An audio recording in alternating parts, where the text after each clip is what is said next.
आइए सबसे पहले नजर डालते हैं आज की सुर्खियों पर।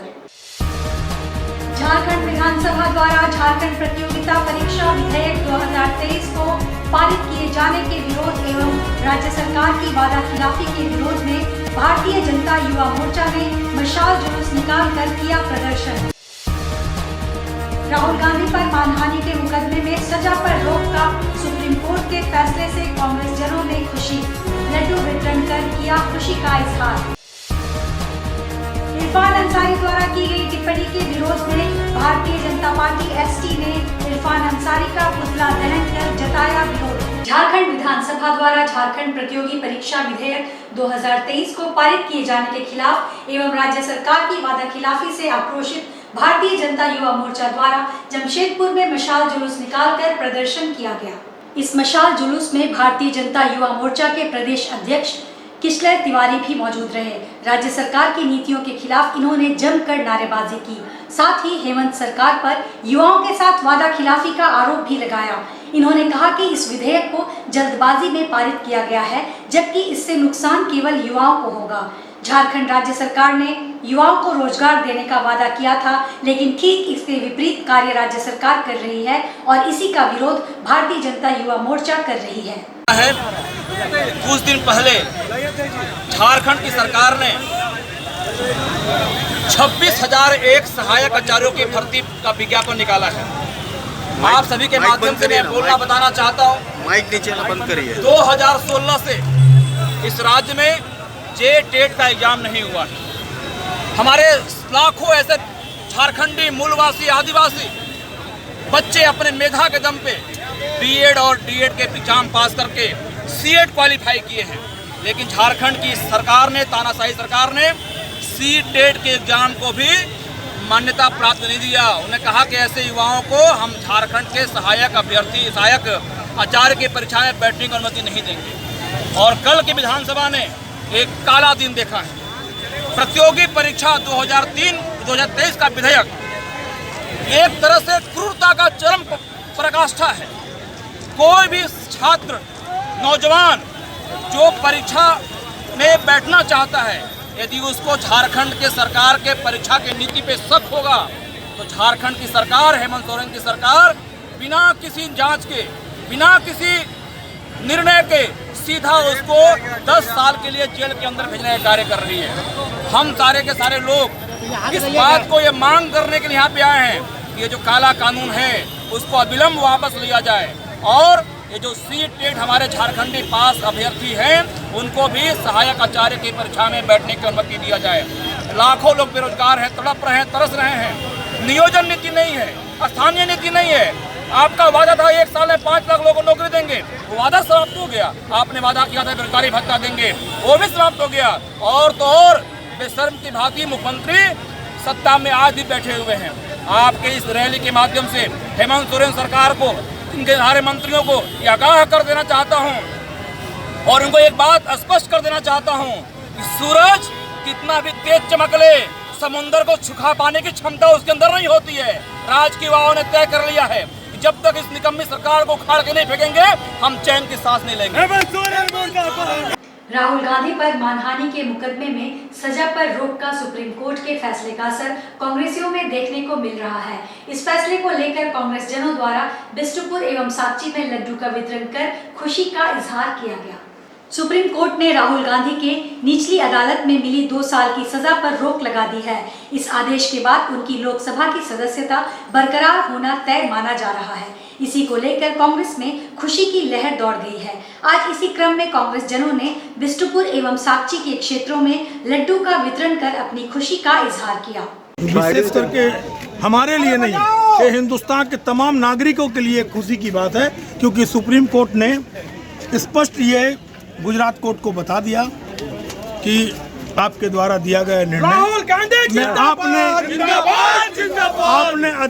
आपने अधिकतम सजा दिया श्री राहुल गांधी जी को, लेकिन उन्होंने कारण नहीं बता पाया और ना ही उन्होंने स्पष्टीकरण दिया है कि किस परिस्थिति में उन्हें अधिकतम सजा दी गई है।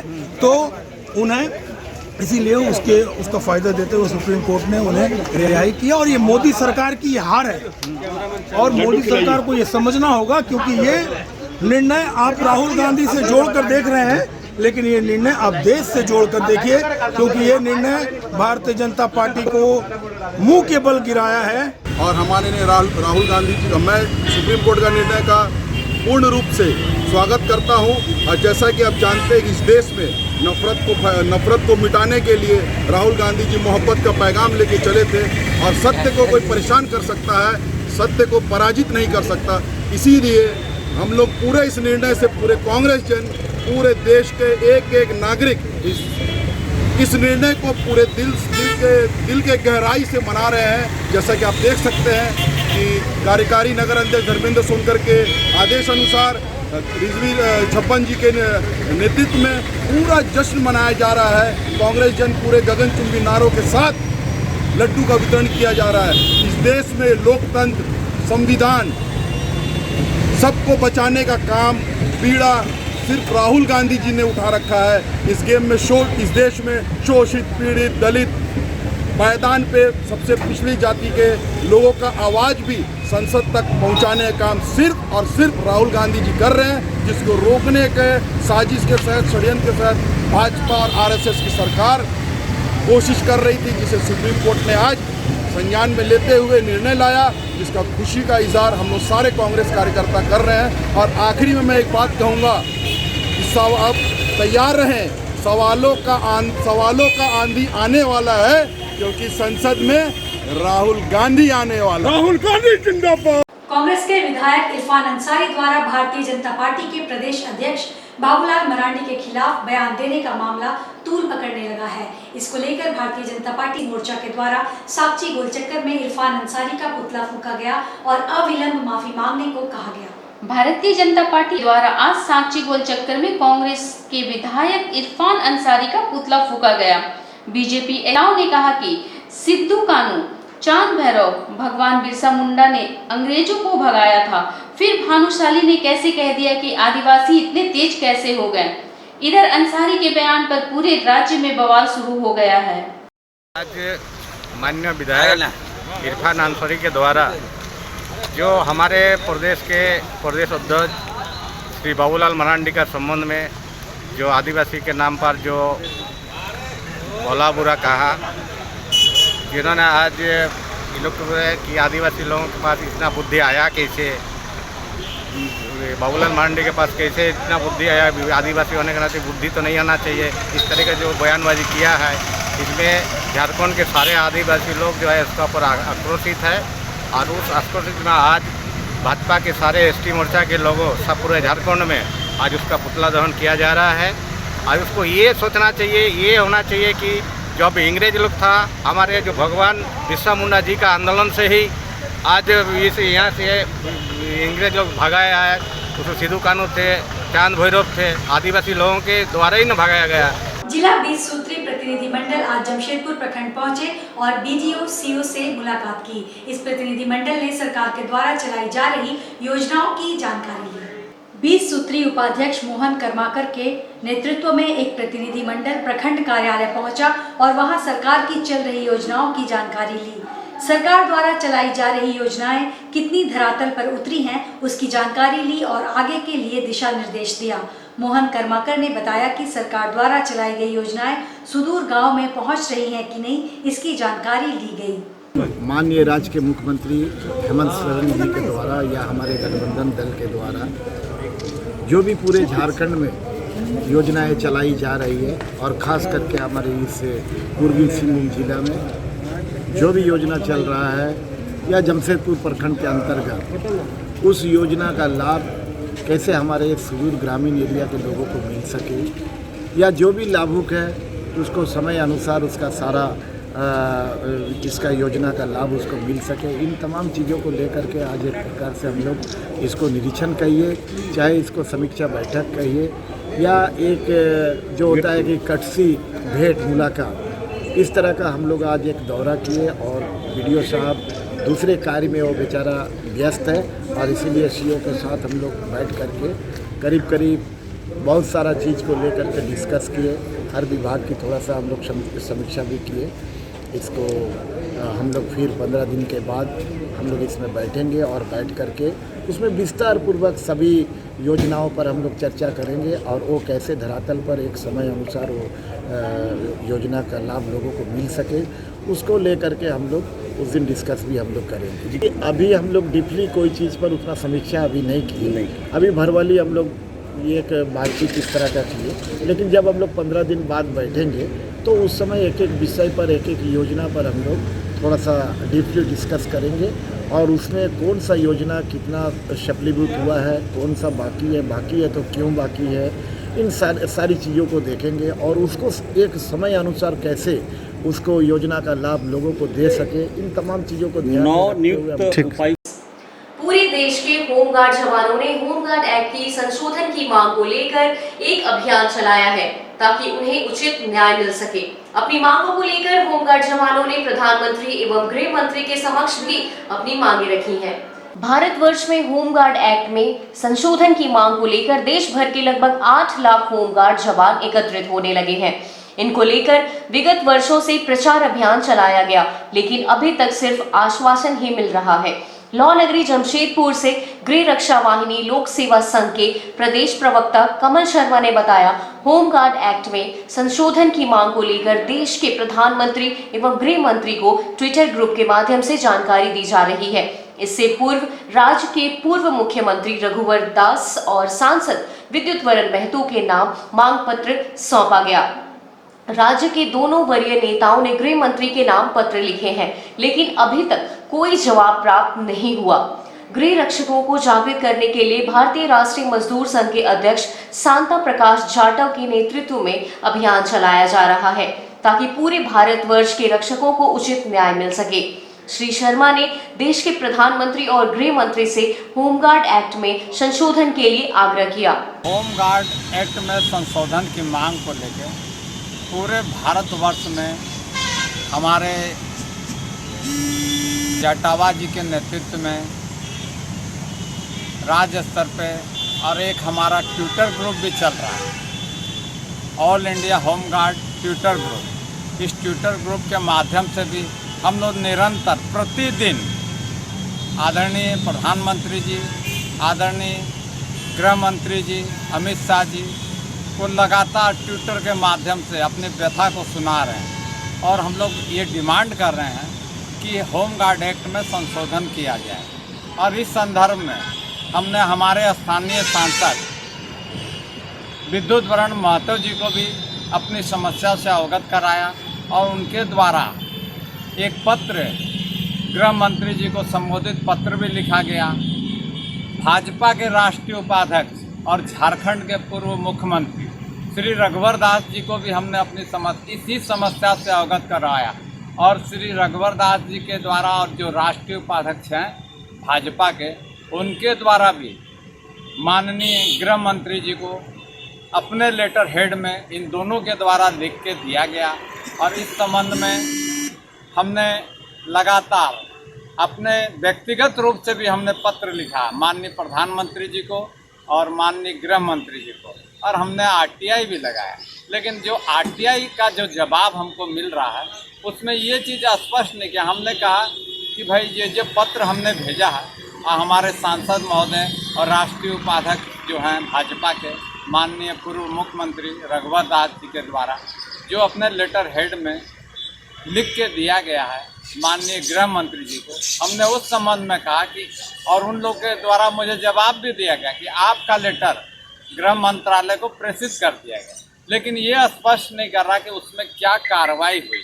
और सभी पूरे भारतवर्ष के जवान, मैं ही नहीं पूरे भारतवर्ष के जवान उत्सुक हैं कि होमगार्ड एक्ट में, और माननीय गृह मंत्री जी ने चिंतन शिविर में भी घोषणा किया था कि सबको हम ये करेंगे और आंतरिक सुरक्षा व्यवस्था को टाइट करने को लेकर उन्हें एक चिंतन शिविर भी लगाया था और उसमें भी इस बात पे भी होमगार्ड का भी जिक्र आया था।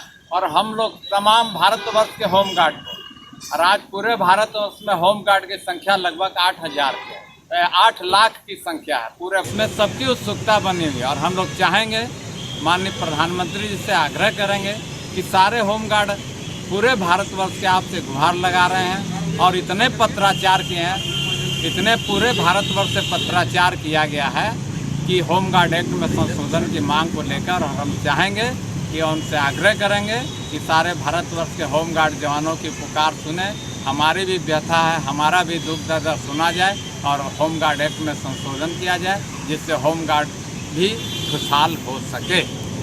जिले के नए उपायुक्त मंजूनाथ भजंत्री का स्वागत करने हेतु सेंट्रल गुरुद्वारा प्रबंधक कमेटी की टीम शुक्रवार को जिला मुख्यालय पहुंची, जहां इनके द्वारा उपायुक्त का स्वागत किया गया।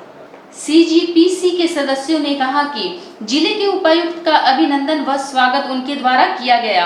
उन्होंने कहा कि जिले में निवास करने वाले तमाम समुदाय के लोगों के विकास हेतु तमाम सरकारी योजनाओं को जिले के उपायुक्त धरातल पर उतारे ताकि सभी का विकास हो सके, साथ ही हमारा जिला एक खुशहाल जिला बन सके। DC साहब आए हैं तो सिख समुदाय की ओर से जो है हम लोग उनको यहाँ पे वेलकम करने आए हैं और DC साहब का जैसा हम लोगों ने नाम सुना है बहुत अच्छे व्यक्ति है और हम लोग उम्मीद है कि पूरे केवल सरदार जी ही नहीं और भी जितने समुदाय के लोग हैं सबसे मिला जुला के चलेंगे और यहाँ का जो टाटा स्टील या यहाँ की जो कंपनियाँ हैं या यहाँ का क्षेत्र है उनका और जो विकास होगा इसके लिए हम लोग आए तो आगे लोग बताइए। पंजाब के रहने वाले राष्ट्रीय स्तर के एथलीट ऋतिक सक्सेना बीटेक की पढ़ाई करने के बाद हिंदुत्व के प्रचार के लिए 4 धाम और 12 ज्योतिर्लिंग की पैदल यात्रा कर रहे हैं। इस क्रम में देर शाम वे जमशेदपुर पहुंचे, जहां आज स्टेशन से हल्दीपोखर होते हुए उड़ीसा जगन्नाथपुरी धाम के लिए प्रस्थान कर गए। जमशेदपुर पहुंचने के बाद विभिन्न नेता और हिंदूवादी नेताओं द्वारा उनका भव्य स्वागत किया गया। स्टेशन हनुमान मंदिर के पास उनके चरण धोकर उन्हें जलपान करवाया गया। हाल ही में उनके द्वारा बैद्यनाथ धाम में बाबा बैद्यनाथ के दर्शन करने के बाद अब वे पूरी धाम दर्शन के लिए कूच कर चुके हैं। रोजाना 40 से 50 किलोमीटर उनके द्वारा पैदल चला जा रहा है। 4 धाम और 12 ज्योतिर्लिंग की पैदल यात्रा में जगह जगह भक्तों द्वारा उनकी सेवा की जा रही है। देर शाम जमशेदपुर पहुंचने पर मानगो गुरुद्वारा में उन्होंने रात्रि विश्राम किया और सुबह पुनः उड़ीसा के लिए प्रस्थान कर गए। हम पिछले 1 दिसंबर 2022 से निकले हुए हैं। हमने सालासर धाम, बागेश्वर धाम, मेहंदीपुर, बालाजी, खाटू श्याम, रायपुर जी, कांगड़ा जी, ज्वाला जी, चिंतपूर्णी, नैना देवी, टेटा और चित्रपुर साहब, उसके बाद गंगोत्री, यमुनोत्री, केदारनाथ, बद्रीनाथ, पंचबद्री और एक दिन साहब, ये सभी यात्राएं हो गई हैं। अभी जो है 12 ज्योतिर्लिंग की यात्रा कर रहा हूँ। केदारनाथ हो गए हैं, पशुपतिनाथ की अभी सत्यनाथ से आया हूँ और उससे वहाँ से बनारस, काशी विश्वनाथ, फिर वहाँ से देवघर चला गया था। अभी देवघर से जो है हम मल्लिकार्जुन जा रहे हैं हैदराबाद और अभी जो है टाटा नगर हम हैं और यहाँ से हम जा रहे हैं उड़ीसा के लिए जगन्नाथपुरी। आगे हम अभी तो मल्लिकार्जुन जाएंगे उड़ीसा होते हुए और वहाँ से हम निकलेंगे जो रामेश्वरम तमिलनाडु का, फिर वहाँ से जो पूरा है जो 12 ज्योतिर्लिंग है वो कवर करेंगे ऊपर तक जाते हुए। कोल्हान में अच्छी बारिश से किसान काफी खुश है। वहीं खेतों से धान का तोला उखाड़ती महिला मजदूर दिखाई पड़ी। पिछले 2-3 दिनों से कोल्हान में लगातार बारिश हो रही है, जिससे किसान काफी खुश है। वहीं आज महिलाएं धान के तोले को खेतों से उखाड़ती हुई नजर आई और खेतों में रोपनी की। वर्षा होने से किसान काफी खुश है। कहा अब धान रोपनी हो जाएगी। पिछले कुछ दिनों से हम लोग काफी परेशान थे। आगे तो जल बहुत कष्ट छिलो, শুকা ছিল। এখন জলটা বৃষ্টি হয়েছে, ভালো হয়েছে। আচ্ছা, ধানগুলো লাগালাগি হচ্ছে এখন। हाँ, खुश है। अच्छा, इसी तरह अगर पानी देगा तो हम लोग का धान सब ठीक होगा। अच्छा, জল এখন ভালো হয়েছে আর কি। বাদল এখন পুরা ঘেরা আছে এখন। আর এখন মনটাটুকু ভালো লাগছে বৃষ্টি হলে। आज के इस बुलेटिन में बस इतना ही। हम फिर हाजिर होंगे कुछ और नई खबरों के साथ। तब तक के लिए SCCN न्यूज़ की पूरी टीम की ओर से मुझे दीजिए इजाजत। नमस्कार।